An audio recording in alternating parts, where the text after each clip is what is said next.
پیش ہے ہندی زبان میں اپڈیٹ۔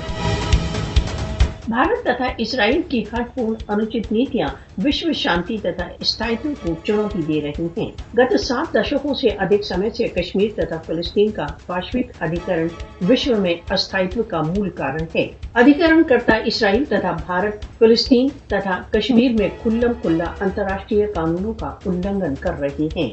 हिंदुत्व भारत तथा यहूदीवादी इसराइल दोनों मुसलमानों के विरुद्ध प्रजातिवादी अपराध कर रहे हैं।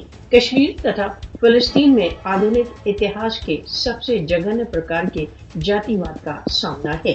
मोदी तथा नेतन्याहू दोनों मिलकर मुसलमानों की हत्या कर रहे हैं। नेतन्याहू तथा मोदी दोनों अतिवादी प्रजातिवाद का पालन कर रहे हैं। फासिस्टवाद नेतन्याहू तथा मोदी का सामान्य विश्वास है।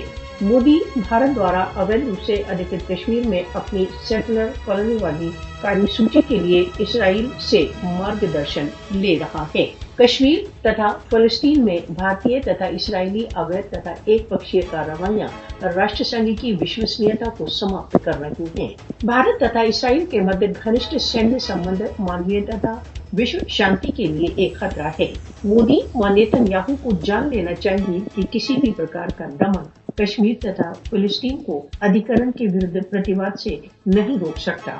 राष्ट्रसंघ की विश्वसनीयता खतरे में है यदि वह कश्मीर तथा फिलिस्तीन में अपने प्रस्तावों के पालन में विफल है।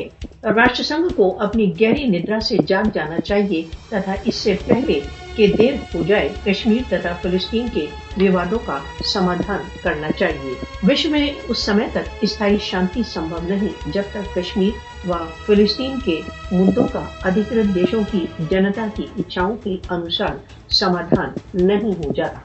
विश्व कश्मीर तथा फिलिस्तीन की जनता को भारत तथा इसराइल के चंगुल से मुक्ति के लिए कर्तव्यबद्ध है।